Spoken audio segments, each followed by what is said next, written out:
અરવલ્લીમાં સગીરા પર દુષ્કર્મ કેસમાં નરાધમને 20 વર્ષની સજા આપવામાં આવી।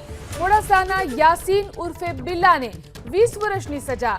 નરાધમે અપહરણ કરી અને 13 વર્ષીય સગીરા ઉપર દુષ્કર્મ આચર્યું હતું। અરવલ્લી જિલ્લા પોક્સો કોર્ટે નરાધમને સજા ફટકારી છે।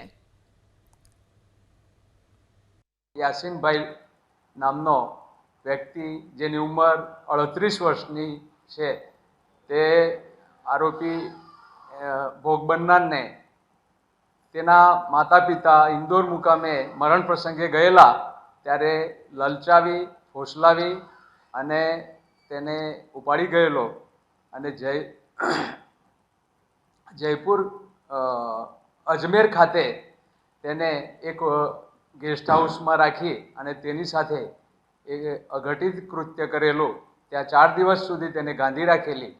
નામદાર કોર્ટે આરોપીને 20 વર્ષની સખત કેદની સજા ફરમાવેલી છે અને 5000 રૂપિયા દંડ કરેલ છે અને આ વિક્ટિમને પણ 2 લાખ રૂપિયા વળતરની હુકમ પણ નામદાર કોર્ટે કરેલો છે।